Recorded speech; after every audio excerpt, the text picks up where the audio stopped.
স্বাগত জানাচ্ছি BD live 24 নিউজে। নিয়মিত সংবাদ সংযোগের সাথে আছি আমি মিলিয়া খান। এতক্ষণ শুনছিলেন সংবাদ শিরোনাম, এখন বিস্তারিত। সুপ্রিয় দর্শক, আসসালামু আলাইকুম। আপনারা দেখতে পাচ্ছেন যে ঢাকা জেলা বিএনপির কার্যালয়ের সামনে আজকে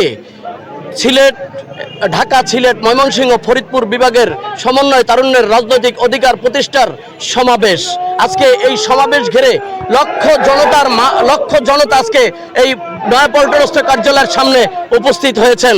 আমরা দেখতে পাচ্ছি এখানে প্রধান অতিথি হিসাবে উপস্থিত থাকবেন আজকে ভার্চুয়ালে জনাব তারেক রহমান, বিএনপির অ্যাক্টিভ চেয়ারম্যান। এখানে উপস্থিত রয়েছে অসংখ্য নেতাকর্মী। আজকে এখানে আমাদের মাঝে উপস্থিত রয়েছেন জাহাঙ্গীর আলম সাহেব, যিনি সুনামগঞ্জ জেলা স্বেচ্ছাসেবক দলের সদস্য সচিব, মানে সভাপতি, আজকে সেক্রেটারি।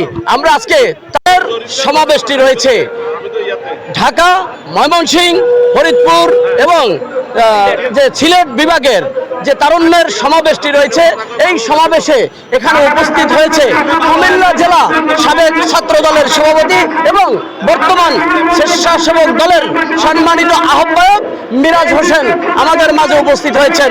আপনারা দেখতে পাচ্ছেন সৈয়দ মিরাজ হোসেন এখানে উপস্থিত হয়েছে অসংখ্য নেতাকর্মীদেরকে নিয়ে, হাজার হাজার নেতাকর্মীদেরকে নিয়ে আজকে কুমিল্লা থেকে উপস্থিত হয়েছে এই নয়াপল্টনস্থ কার্যালয়ের সামনে।